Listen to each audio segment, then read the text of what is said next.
Good morning dear students. Energy conservation या ऊर्जा संरक्षण के इस चौथे चैप्टर में आप सभी का स्वागत है। आज हम बात करने जा रहे हैं विद्युत उपयोगिताओं में ऊर्जा दक्षता यानी energy efficiency in electrical utilities, जो कि आपके चौथे चैप्टर का टाइटल है या हेडिंग है। तो इसके अंतर्गत बच्चों तीन मेन टॉपिक हैं। पहला पंप है, दूसरा कंप्रेसर है और तीसरा है आपका HVAC सिस्टम।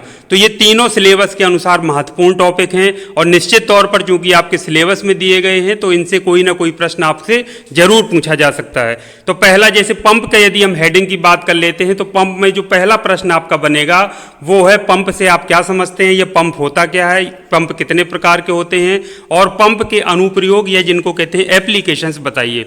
तो बिल्कुल सिंपल है, पंप एक ऐसा मैकेनिकल डिवाइस है जो तरल में आपका द्रव और गैस दोनों आते हैं। तो द्रव और गैसों को एक स्थान से दूसरे स्थान तक स्थानांतरित करता है। आप सभी जानते हैं पंप, आप सभी ने देखा है। देखिए ये है, घरों में सभी ने आपने पंप देखा है, टंकी में पानी चढ़ाने के लिए या फिर मान लीजिए पाइपलाइन में पानी आता है तो उससे अपने घरों में पानी लाने के लिए पंप का प्रयोग किया जाता है। तो इसी तरीके से और बड़ी बड़ी इंडस्ट्रीज में और कहाँ अनुप्रयोग तो अभी हम भी देखेंगे, लेकिन आप इससे भली भांति परिचित हैं। तो आप आसानी से लिख सकते हैं कि पंप एक ऐसा मैकेनिकल डिवाइस है जो तरलों को एक स्थान से दूसरे स्थान तक स्थानांतरित करता है। या फिर आप इसको ये भी कह सकते हैं कि पंप क्या करता है, यांत्रिक ऊर्जा को दाब ऊर्जा में बदलता है। तो इस तरह से आप इसको पंप के बारे में लिखने के बाद आप पंप के प्रकार भी लिख सकते हैं। पंप के प्रकार या टाइप्स ऑफ पंप्स हैं आपका। एक पहला होता है कैटेगरी धनात्मक विस्थापन पंप, जिसे कहते हैं पॉजिटिव डिस्प्लेसमेंट पंप। इसमें दो और आते हैं, एक तो होता है प्रत्यागामी या पश्चाग्रगति पंप, जिसे हम रेसिप्रोकेटिंग पंप कहते हैं।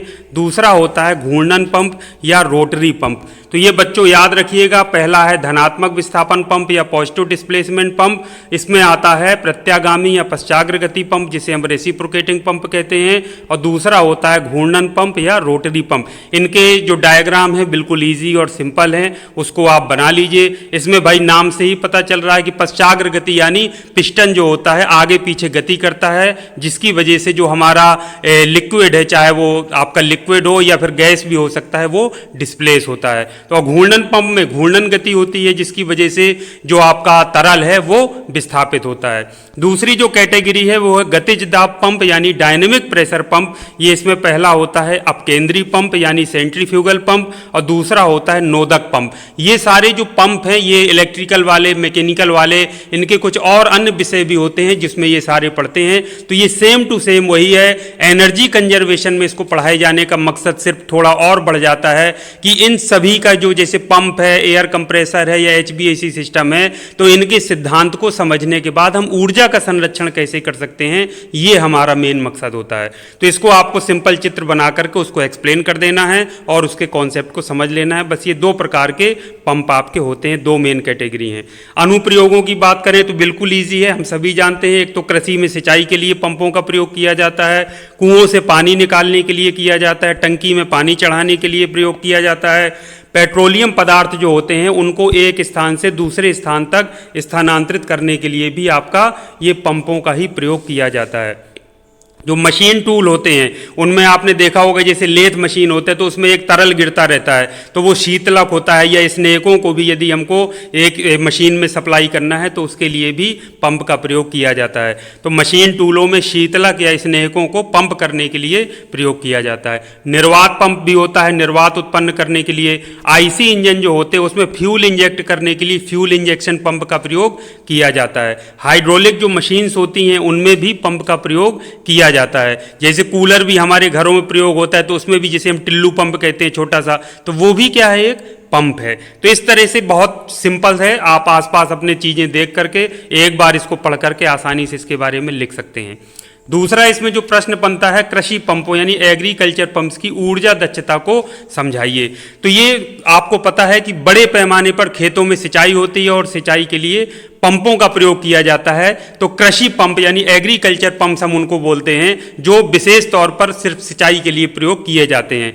तो विभिन्न अध्ययनों से ये पता चला है कि कृषि पंपों का जो औसत दक्षता स्तर है, यानी उनकी जो इफिशियंसी है, वो 20 से 30% है, जो कि काफ़ी कम है। लेकिन BEE यानी ब्यूरो ऑफ एनर्जी इफिशियंसी, जिसकी बात हम प्रत्येक चैप्टर में करेंगे, पूरा सब्जेक्ट ही उस पर बेस्ड है।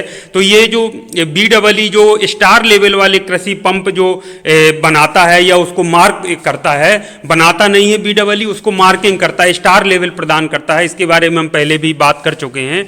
तो BEE द्वारा जो स्टार लेवल वाले कृषि पंप होते हैं, उनकी जो दक्षता होती है 55% से अधिक होती है। तो उनकी दक्षता जब अधिक होती है, तो यदि हम वो BEE द्वारा प्रमाणित जो स्टार लेवल वाले जो हमारे कृषि पंप हैं, यदि हम उनका प्रयोग करें, तो काफ़ी बड़ी मात्रा में हम ऊर्जा की बचत कर सकते हैं। सिंपल सी बात है। तो ये खपत में इस तरह की बचत से क्या होगा, वाणिज्यिक और औद्योगिक उपभोक्ताओं की ज़रूरतों को बेहतर ढंग से पूरा करने और उनकी वित्तीय स्थिति में और सुधार करने में मदद मिल सकती है। तो इसमें आप ये मान करके चलिए कि इतनी बड़ी मात्रा में जब हम ऊर्जा बचाएंगे, तो कहीं ना कहीं पैसे की भी बचत होगी। ओवरऑल यदि आप देखेंगे किसी प्रदेश की या पूरे देश की हम बात कर लें, तो समझ लीजिए करोड़ों रुपए बचेंगे, और उस करोड़ों रुपए में जैसे हम किसानों को सब्सिडी देते हैं या अन्य कोई हम उनके लिए इस तरीके की चीज़ें प्रोवाइड करते हैं, तो उसमें काफ़ी हेल्प मिलेगी। तो इससे क्या होगा, कहीं ना कहीं इकोनॉमी में सुधार होगा। तो ये कृषि पंपों की ऊर्जा दक्षता का बहुत बड़ा प्रभाव पड़ता है। तो इसमें एक तो नॉर्मल दक्षता है वो लिखना है, BEE द्वारा स्टार रेटिंग की बात कर देना है, और उससे इकोनॉमी पर यानी वित्तीय स्थिति, वाणिज्यिक स्थिति को पूरा करने में किस तरह से मदद मिलती है, ऊर्जा बचत कर सकते हैं, उसके बारे में पूरा आपको समझा देना है। अब सबसे महत्वपूर्ण है कि पंप में ऊर्जा संरक्षण के उपाय या टिप्स बताइए, यानी पंप में हम ऊर्जा संरक्षण कैसे कर सकते हैं। बच्चों, जितने भी इस तरीके के उपकरण, चाहे पंप हो, कंप्रेसर, HVAC, तो कुछ टॉपिक्स पॉइंट ऐसे हैं जो कॉमन है सभी में, कुछ अलग हो जाते हैं, जिनके बारे में हम अभी बात करेंगे। तो पंप में ऊर्जा संरक्षण के उपाय बिल्कुल सिंपल है। आप देख लीजिए, पहला तो सही साइज का पंप प्रयोग करना चाहिए। जैसे घरों में है, जितनी आपको ज़रूरत है, मान लीजिए छोटे से पंप से आपका काम हो सकता है, टंकी में पानी चढ़ सकता है, और आप बहुत बड़ा पंप लगा लें, तो बच्चों वो तो एनर्जी का वेस्टेज करेगा ना, बहुत ज़्यादा एनर्जी कंज्यूम करेगा, तो बेकार है। तो आप समझ गए होंगे, हमेशा सही साइज का पंप प्रयोग करना चाहिए। जितनी ज़रूरत है हमको उसी हिसाब से पंप डिसाइड करना चाहिए, वही साइज का या उतने ही लोड का पंप हमको प्रयोग में लाना चाहिए। पंप है तो उसकी नियमित साफ सफाई एवं अनुरक्षण करना चाहिए। इससे क्या होता है, एनर्जी का कंजप्शन कम होता है और बहुत ही इफिशिएंटली वर्क करता है।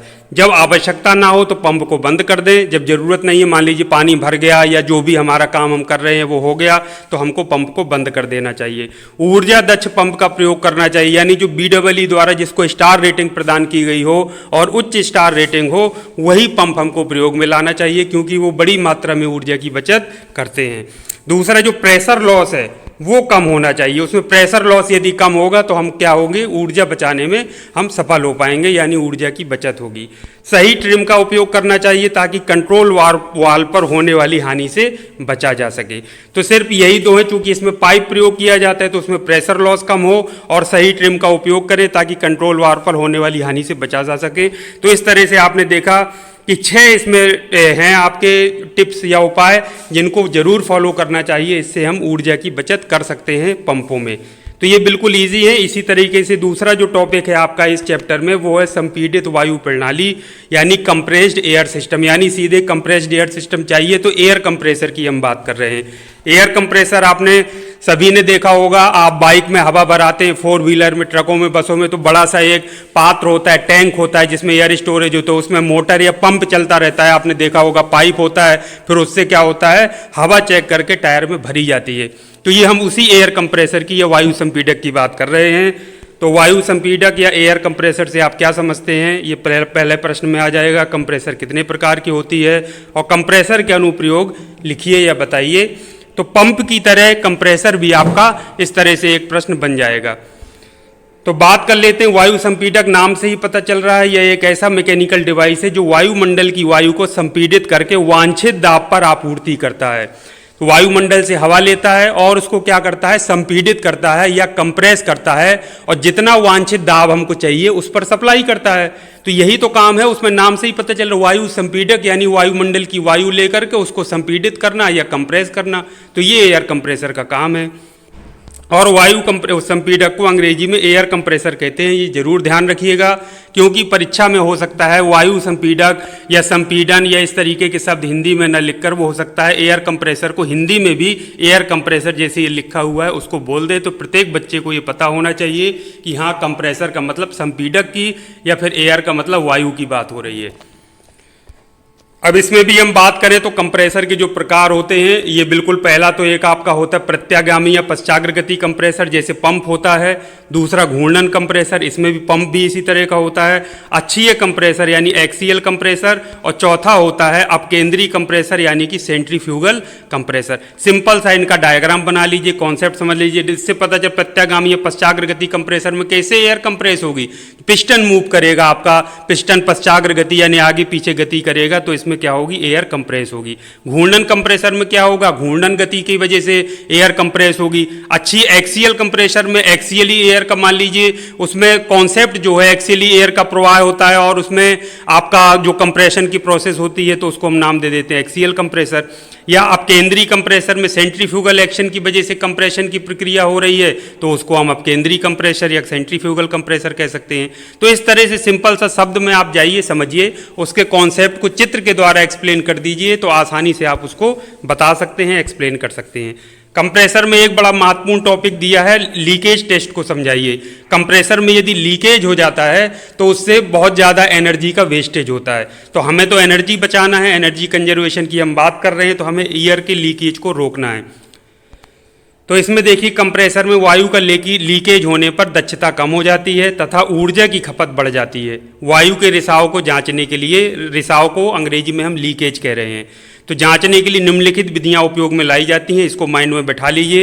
एक तो आपका होता है अल्ट्रासोनिक लीक डिटेक्टर। ये अल्ट्रासोनिक विधि पर काम करता है, लीक डिटेक्टर आता है, सबसे ज़्यादा यही प्रयोग किया जाता है, अल्ट्रासोनिक लीक डिटेक्टर। तो इसको आप ला करके इससे चेक कर सकते हैं। दूसरा सिंपल जांच, जैसे घरों में जांच कर लेते हैं, बुलबुले के द्वारा जांच करना कि कहीं लीकेज तो नहीं है, या दाब मापी का प्रयोग करके भी कहीं कहीं हम उसके लीकेज की जांच कर सकते हैं कि कहीं पाइप में या कहीं किसी जगह पर उसमें लीकेज तो नहीं हो रहा है। सबसे ज़्यादा लेकिन जो काम में आता है ये है अल्ट्रासोनिक लीक डिटेक्टर, जो प्रयोग में लाया जाता है। अब हम बात कर लेते हैं कंप्रेसर में ऊर्जा संरक्षण के उपाय या टिप्स, तो निम्नलिखित हैं। सबसे पहला तो आपको बताया वायु का लीकेज नहीं होना चाहिए, तो वायु के लीकेज को रोक देना चाहिए यदि कहीं से हो रहा है। दूसरा, सही साइज का कंप्रेसर उपयोग करना चाहिए। कंप्रेसर का प्रयोग कहाँ इंडस्ट्री में प्रयोग किया जा रहा है कि हवा भरने के लिए, तो सही साइज का, जिस काम के लिए भी उसको लिया गया है सही साइज का लेना चाहिए। उसकी नियमित साफ सफाई एवं अनुरक्षण करना चाहिए। जब आवश्यकता ना हो तो कंप्रेसर को बंद कर दें, पता चले ज़रूरत नहीं है फिर भी मोटर चला रखा है या इंजन चला रखा है तो ऊर्जा व्यर्थ जाएगी, बर्बाद होगी, उसको हमको रोकना है।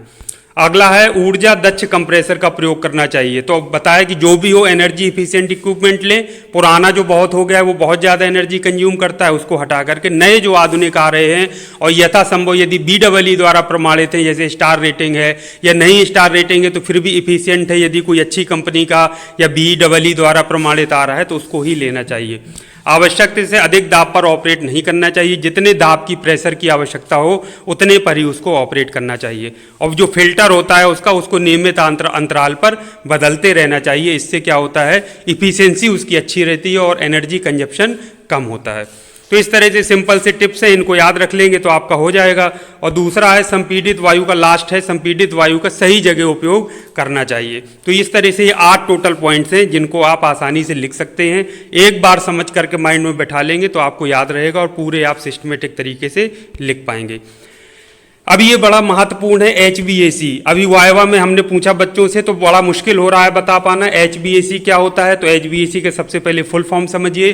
प्रशीतन प्रणाली में आपका रेफ्रिजरेशन सिस्टम कहते हैं। कई बार दूसरे विषयों के जो बच्चे हैं वो इसको सब्जेक्ट को पढ़ते हैं या किसी न किसी रूप में पढ़ते हैं, तो वही ये HVAC है, अलग से नहीं है। लेकिन HVAC यहाँ पढ़ा करके अल्टीमेटली हमको जो बात करना है वो ऊर्जा संरक्षण की करना है।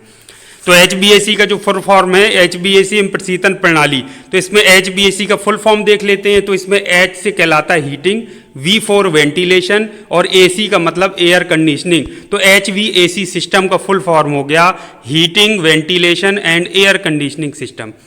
तो इसको हिंदी में कहेंगे हीटिंग का मतलब तापन, वेंटिलेशन का संवातन, वेंटिलेशन मतलब हवादारी, मतलब हवा प्रॉपर आ जाए, तो उसको हिंदी में दूसरा शब्द है संवातन। और एयर कंडीशनिंग का आपको पता है वातानुकूलन, और सिस्टम का मतलब प्रणाली। तो heating, ventilation and air conditioning system को हिंदी में हम क्या कहेंगे, तापन, संवातन एवं वातानुकूलन प्रणाली। तो सबसे पहला स्टेप आपको क्या करना है, पहला जो स्टेप है वो HVAC का फुल फॉर्म लिखना है और एक एक शब्द को ध्यान से देखना है। अब इसको हम समझे, इससे नाम से नहीं पता चल रहा है बच्चों, heating, ventilation and air conditioning. तो एयर कंडीशनिंग AC लगा रहता है तो हमको आराम के लिए होता है ना, कि ठंडक बनी रहे, बढ़िया आराम से हम लोग रहें। वेंटिलेशन का मतलब आपको वेंटिलेशन चाहिए, अगर कहीं हम बंद कर दें हवा ना आए तो सफोकेशन होने लगेगा, आपको दम घुटने लगेगा। हीटिंग का मतलब ताप को कंट्रोल करना। तो ये बच्चों इसमें सीधा बिल्कुल इसी से पता चल रहा है कि विभिन्न तकनीकों का प्रयोग करके किसी बंद स्थान में ही हमेशा ये HVAC या AC प्रयोग किए जाते हैं, आपने देखा होगा। तो किसी बंद स्थान के तापमान, देखिए हीटिंग का मतलब तापमान को, और ये वेंटिलेशन का मतलब इसमें, या फिर हीट, इसके साथ में जो अन्य चीज़ें जुड़ी हैं उनसे आर्द्रता, जो ह्यूमिडिटी, इसका भी बहुत बड़ा इंपैक्ट होता है। और यदि ह्यूमन कंफर्ट चाहिए तो उसको भी कंट्रोल करना पड़ेगा, यानी ह्यूमिडिटी भी सही होना चाहिए। तो तापमान, आर्द्रता एवं वायु की शुद्धता को नियंत्रित करना ही HVAC कहलाता है। तो बच्चों बिल्कुल आसान है कि विभिन्न तकनीकों का प्रयोग करके किसी बंद स्थान के तापमान का, आर्द्रता एवं वायु की शुद्धता को नियंत्रित करना ही HVAC कहलाता है। बिल्कुल सिंपल है, शब्द से ही आप अर्थ निकाल सकते हैं। तो HVAC का जो मुख्य उद्देश्य है वो क्या हुआ, सुखद आराम, एक तो शरीर को आराम मिले और वायु की गुणवत्ता में वृद्धि हो, ये HVAC का मुख्य उद्देश्य होता है। तो HVAC का नाम से पता चल रहा है कि इसमें कौन कौन से विषय मुख्य रूप से प्रभावी होंगे। एक तो heating, ventilation and air conditioning, तो एक तो आपका ये ऊष्मा गति की थर्मोडायनामिक्स आ जाएगा, द्रव इंजीनियरिंग यानी फ्लूइड मैकेनिक्स आ जाएगा, और ऊष्मा स्थानांतरण या हीट ट्रांसफर के सिद्धांत आपका इसमें प्रयोग किए जाते हैं। तो HVAC में कौन कौन मुख्य विषय, ये कॉन्सेप्ट प्रयोग किए जाते हैं, ऊष्मा गतिकी यानी थर्मोडायनामिक्स, या इसको थर्मल इंजीनियरिंग भी हम बोल सकते हैं, फ्लूइड मैकेनिक्स या हाइड्रोलिक्स भी हम इसको बोल सकते हैं, ऊष्मा स्थानांतरण या हीट ट्रांसफर सब्जेक्ट होता है। इनके सिद्धांतों का प्रयोग HVAC प्रणाली में किया जाता है। बेसिक बिल्कुल ये चित्र जरूर बनाइएगा उसमें एग्जाम में, बिल्कुल सिंपल सा कॉन्सेप्ट है। तो ये एक बंद कमरा है बच्चों, बंद कमरा होना चाहिए जहाँ HVAC प्रणाली, मतलब बहुत सारी जैसे बड़ी बड़ी बिल्डिंग्स होती हैं वहाँ HVAC प्रणाली लगाई जाती है। तो एक उदाहरण के लिए हम ले रहे हैं कि ये वेंटिलेटेड रूम है, मतलब जिसको हमको ठंडा रखना है। तो यहाँ पर ये जो यूनिट लगी होती है, देखिए ये जो यूनिट लगी है, तो यहाँ पर सबसे पहले आउटसाइड एयर, देखिए आउटसाइड मतलब वायुमंडल से एयर ली, तो फिल्टर लगा होगा, फिल्टर से होकर के जाएगा ताकि बाहर की जो डस्ट है, कण है जो विभिन्न प्रकार के, वो रुक जाएं, तो छन करके वायु यहाँ से अंदर जाएगी। यहाँ पर देखिए पंखा लगा है, फैन लगा है, और यहाँ पर कॉइल लगी है। मान लीजिए ठंडा करना है जिस तापमान तक, तो कूलिंग कॉइल लगी होगी ना बच्चों। और यदि हमको उसको कंट्रोल करना है तो मान लीजिए हीटिंग की आवश्यकता है तो हीटिंग कॉइल हुई। तो इस तरह से ये कॉइल लगी होती है जो कि तापमान को नियंत्रित करती है, और ये पंखा आपका लगा होगा। अब ये कॉइल्स ये ठंडी और गर्म कैसे रहेगी, तो सिंपल सी बात है, ठंडा रखने के लिए चिलर का प्रयोग किया जाएगा। देखिए चिलर, ये चिलर में चिल मतलब ठंडा करना, और चिलर के लिए कैसे काम को, उसके साथ में क्या रहता है, कूलिंग टावर। कूलिंग टावर मतलब ठंडा करने का काम करता है। ये कूलिंग टावर, चिलर आपस में, ये पंप है, तो यहाँ से इसको यहाँ पर ये देखिए सप्लाई दी गई है। इसी तरह से यदि आपको गर्म चाहिए तो गर्म के लिए यहाँ पर बॉयलर देखिए लगा हुआ है, पंप के द्वारा देखिए यहाँ पर सप्लाई किया जा रहा है। तो कॉइल से होकर ये देखिए हवा प्रवाहित की जा रही है, तो ठंडी या गर्म हवा यहाँ पर प्रवाहित की जाएगी वेंटिलेटेड रूम में। तो मान लीजिए ठंडा चाहिए, गर्मी का मौसम है, तो ठंडी हवा बिल्कुल बराबर जाएगी, ह्यूमिडिटी आपकी कंट्रोल होगी, नियंत्रित होगी, और इस तरह से ये प्रक्रिया, ये साइकिल है, ये लगातार चलती रहेगी। तो बड़ी बड़ी बिल्डिंग्स होती हैं उनमें HVAC सिस्टम प्रयोग किया जाता है। सेंट्रलाइज सिस्टम में जनरली होता है, एक जगह पूरी यूनिट लगी होती है, पूरे कमरों में उसको कनेक्शन कर दिया जाता है। डक्ट लगे होते हैं, ये जो पाइप होते हैं ना, ये जो जैसे दिख रहा है, तो उसको डक्ट बोलते हैं। डक्ट का मतलब पाइप ही होता है, जैसे रेक्टेंगुलर या मतलब आयताकार या वर्गाकार शेप के जो पाइप होते हैं उनको डक्ट बोला जाता है। तो उनसे होकर के हवा क्या होती है, प्रवाहित की जाती है, वहाँ कमरे में जाती है। तो ये सिस्टम, ये साइकिल है, लगातार चलता रहता है। तो मेन क्या है, एक तो आपका वेंटिलेटेड रूम, एक ये पूरी यूनिट हो गई, एयर हैंडलिंग यूनिट कहलाते हैं। आउटसाइड एयर से आई तो यहाँ फिल्टर से होकर के गुजरेगी, फैन लगा होगा, कॉइल लगी होगी, यहाँ पर भी देखिए आपका चिलर होगा, ठंडियों के लिए और उसमें कंट्रोल करने के लिए आपका गर्मी वो चाहिए तो बॉयलर आपका लगा होगा, दोनों में पंप लगा है और चिलर के साथ कूलिंग टावर लगा है। कूलिंग टावर आपने देखे होंगे किसी बड़े बिल्डिंग से गुजरते हैं जहाँ पर HVAC सिस्टम होता है तो कूलिंग टावर्स लगे होते हैं। अब आप ध्यान दीजिएगा तो आप समझ जाएंगे। तो ये सिंपल सा डायग्राम, इसको बना करके आप एक्सप्लेन कर सकते हैं पूरा। अब इसके साथ में जुड़ा है प्रशीतन प्रणाली यानी रेफ्रिजरेशन सिस्टम। तो रेफ्रिजरेटर जैसे घरों में यूज होता है तो आप उसको समझ सकते हैं। AC सिस्टम जो हम प्रयोग करते हैं उससे मतलब है। अब ये क्या है इसको हम देख लेते हैं। प्रशीतन, प्रशीतन शीत मतलब ठंडा, उसी को कहते हैं ना। तो मतलब प्रशीतन से तात्पर्य किसी स्थान को ठंडा बनाए रखने से। अब यदि हमको किसी स्थान को ठंडा बनाए रखना है तो वहाँ से हमको हीट का अवशोषण करना पड़ेगा, यानी हीट को एक्सट्रैक्ट करना पड़ेगा। हीट निकालेंगे तभी तो वो स्थान ठंडा होगा। तो प्रशीतन प्रणाली में किसी स्थान से लगातार ऊष्मा का अवशोषण कर उस स्थान को ठंडा बनाए रखा जाता है। तो प्रशीतन से क्या तात्पर्य है? किसी स्थान को ठंडा बनाए रखना। और प्रशीतन प्रणाली में किसी स्थान से लगातार ऊष्मा का अवशोषण करके उस स्थान को ठंडा बनाए रखा जाता है। अब इसका जो कार्य सिद्धांत है वो नीचे दर्शाया गया है। तो ये देखिए बिल्कुल आसान है। ये देखिए जैसे ये आपका हीट पंप लगा दिया तो ये देखिए ये मान लीजिए इस स्थान को ठंडा बनाए रखना है तो इससे लगातार हीट का अवशोषण करेंगे।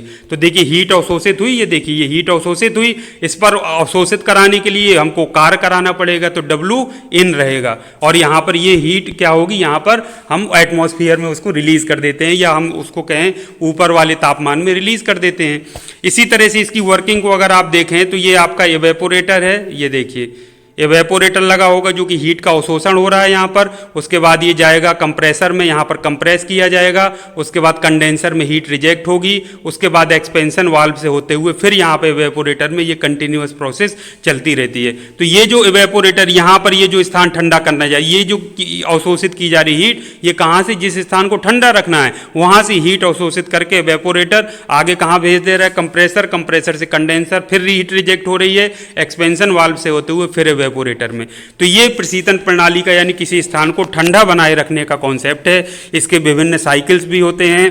आप जो अलग से सब्जेक्ट जो पढ़ते हैं मैकेनिकल वाले, इलेक्ट्रिकल वाले, तो उनमें ये सारे साइकिल्स पढ़ाए जाते हैं डिटेल में। तो आप लोगों ने पढ़े होंगे, बहुत अच्छी बात है। नहीं फिर आप अलग से उसको अगर आप पढ़ना चाहें और डिटेल में तो पढ़ सकते हैं। अभी परीक्षा के दृष्टिकोण से इतना आप बना करके समझा देंगे तो आपका काम हो जाएगा। अब इसी में एक बहुत महत्वपूर्ण है ऊर्जा दक्षता अनुपात की अवधारणा यानी एनर्जी इफिशिएंसी रेशियो, जिसको EER कहते हैं। ये बड़ा इंपॉर्टेंट है। तो HVAC प्रशीतन जो प्रणाली है उसमें ऊर्जा दक्षता अनुपात का प्रयोग किया जाता है। यदि ऊर्जा दक्षता अनुपात EER अधिक है तो सिस्टम को अधिक दक्ष माना जाता है। यदि ऊर्जा दक्षता अनुपात आप जान लीजिए HVAC सिस्टम या रेफ्रिजरेशन सिस्टम का अधिक है तो उसको अधिक दक्ष माना जाएगा। अब ये होता क्या है, EER बराबर होता है हीट आउटपुट बटे पावर इनपुट। तो यदि कम पावर इनपुट करके हम ज़्यादा हीट आउटपुट लें तो क्या होगा, EER यानी रेशियो जो अनुपात है ऊर्जा दक्षता अनुपात वो अधिक होगा। तो ऊर्जा दक्षता अनुपात को हम हिंदी में भी लिख सकते हैं, ऊर्जा दक्षता अनुपात बराबर ऊष्मा आउटपुट बटे पावर इनपुट, यानी heat output divided by power input. तो इसको अच्छे से याद कर लीजिए, इसी को एक्सप्लेन कर दीजिएगा परिभाषा में कि हीट आउटपुट तथा पावर इनपुट का जो अनुपात होता है उसे हम ऊर्जा दक्षता अनुपात कहते हैं। HVAC और रेफ्रिजरेशन सिस्टम के लिए ऊर्जा दक्षता अनुपात या EER अधिक होना चाहिए। अधिक होने से वो सिस्टम को ज़्यादा दक्ष माना जाता है या वो सिस्टम ज़्यादा दक्ष होता है। अब लास्ट में एक ये टॉपिक बचा वही HVAC प्रशीतन प्रणाली में ऊर्जा संरक्षण के उपाय या आपको टिप्स बताना है। तो इसके उपाय या टिप्स निम्नवत हैं, हम ऊर्जा संरक्षण कर सकते हैं। पहला तो वही जो सब में यूज होता है, पहला कौन सा बच्चों, भार के अनुरूप आपको क्या करना है, भार के अनुरूप सही साइज के HVAC प्रशीतन प्रणाली का प्रयोग करना है। तो जहां जितनी जरूरत है उसी साइज का HVAC सिस्टम लगाना चाहिए। मान लीजिए कोई बिल्डिंग छोटी है तो उसमें उसी साइज का HVAC सिस्टम लग जाएगा। बहुत बड़ी बिल्डिंग है तो ज़्यादा साइज का HVAC सिस्टम लगेगा। प्रशीतन प्रणाली के लिए भी वही है, जितनी जरूरत हो उसी साइज का हमको प्रशीतन प्रणाली या फिर रेफ्रिजरेशन सिस्टम लेना चाहिए। नियमित अनुरक्षण करना चाहिए, ये भी देखिए है ही, सभी में ये चीज़ लागू है कि साफ सफाई और जो मेंटेनेंस है वो नियमित तौर पर करना चाहिए, इससे इफिशिएंसी अच्छी रहती है। एयर फिल्टर जो उसमें प्रयोग किए जाते हैं उनकी नियमित साफ सफाई बहुत आवश्यक है, तो उनकी नियमित साफ सफाई करना चाहिए। पुराने HVAC में प्रशीतन प्रणाली के स्थान पर नई दक्ष प्रणाली का प्रयोग, बहुत पुराने जो हो गए तो आपको पता है पावर कंजप्शन उनमें ज़्यादा होता था, यानी ऊर्जा की खपत ज़्यादा होती थी। अब जो नए सिस्टम आ रहे हैं BEE द्वारा उनको मान्यता दी जा रही है, जो कुछ प्रोडक्ट्स हैं जिनमें आपको स्टार रेटिंग भी दी जाती है, जिससे आप बहुत बड़ी मात्रा में ऊर्जा की बचत कर सकते हैं और वो काफ़ी दक्ष सिस्टम होते हैं। तो कोशिश करना चाहिए, बहुत पुराना सिस्टम हो गया तो उसको हटा करके नए दक्ष यानी इफिशिएंट HVAC और प्रशीतन प्रणाली का हम प्रयोग करें या उनको इंस्टॉल करें। अगला इसके लिए बहुत जरूरी है HVAC और प्रशीतन में कि उचित इंसुलेशन एवं सीलिंग का प्रयोग करें। जैसे आपने नोटिस किया होगा ये AC लगा है यदि कमरे में, तो आप उसको दरवाजे में जगह है तो उसको बंद कर देते हैं, खिड़कियां बंद कर देते हैं ताकि वो हीट उसको लीक ना होने, प्रवाह ना होने पाए। अगर आप ऐसा नहीं करेंगे, दरवाजे खोल दें, खिड़कियां, तो कहाँ वो इफिशिएंटली यानी दक्षतापूर्वक काम करता है। वो ठंडा करने में उसको बहुत ज़्यादा टाइम लगेगा, कंप्रेसर लगातार काम करता रहेगा। तो इसीलिए उसके टेम्परेचर को यदि मेंटेन करना है तो इंसुलेशन और सीलिंग बहुत ज़्यादा जरूरी है। तो सही तरीके से उसकी इंसुलेशन दरवाजे, खिड़कियों और कहीं से भी यदि इस तरह से हीट का प्रवाह हो सकता है तो उसको हमको बंद कर देना चाहिए। सही साइज की डक्ट पाइप को कहते हैं, मैंने अभी आपसे बताया। बस वो पाइप क्या होता है, वृत्ताकार ना हो करके जो आयताकार या वर्गाकार जो आकृति के पाइप होते हैं उनको हम डक्ट बोलते हैं। आपने शायद कहीं देखा भी होगा। थर्मोस्टेट का सही प्रयोग करना चाहिए। तो इस तरह से ये छोटे छोटे आपके कॉन्सेप्ट हैं। दो इसके और बिंदु हैं, पूरी यूनिट को छायादार स्थान पर इंस्टॉल करना चाहिए। आप इसी से समझ लीजिए कि यदि कार है आप धूप में खड़ा कर देंगे तो पूरी कार तप जाएगी और AC को काम होने में, या धूप में आप चले जा रहे होंगे तो पूरी कार को ठंडा हो, AC भी ठीक से काम नहीं करता है। तो वही यूनिट के लिए है, अगर छायादार स्थान पर इंस्टॉल रहेगी तो ज़्यादा दक्ष तरीके से काम करेगी। आप गर्म स्थान में खुली धूप में आप लगा देंगे, सीधे सूर्य की रोशनी पड़ेगी तो वो खुद ही इतना तप जाएगा, तो उसकी कहीं ना कहीं दक्षता पर प्रभाव पड़ेगा। और खिड़कियों में सही तरीके से पर्दों का प्रयोग करना, ये भी बड़ी महत्वपूर्ण चीज़ है। HVAC ये जो आपका प्रशीतन प्रणाली है ये अगर कहीं यूज हो रही है तो ये सही तरीके से, विशेष तौर से HVAC में खिड़कियों के पर्दों का बहुत महत्वपूर्ण स्थान है। तो इस तरह से 9 पॉइंट हैं, छोटे छोटे पॉइंट हैं। एक बार पढ़ करके समझ करके आप उसको परीक्षा में आसानी से लिख सकते हैं और अपने कॉन्सेप्ट को क्लियर कर सकते हैं। तो इस तरह से बच्चों इस चैप्टर में हमने जो जो सिलेबस में आपके दिया था, पंप, एयर कंप्रेसर और HVAC एवं रेफ्रिजरेशन सिस्टम, तीनों को पढ़ लिया है। जितना मैंने बताया है उतना भी आप अच्छे से पढ़ के जाएंगे तो इस सिलेबस में जो भी प्रश्न आपसे पूछा जाएगा तो निश्चित तौर पर आप उसका उत्तर दे पाने में सक्षम होंगे। तो और जो चैप्टर बचे हैं उनका भी हम सिलेबस के अकॉर्डिंग डिस्कशन करेंगे। तो आज के लिए इतना काफ़ी है। पढ़ते रहिए, मेहनत करते रहिए। इसी तरीके से वीडियो देखने के लिए धन्यवाद। आप सभी का दिन शुभ हो।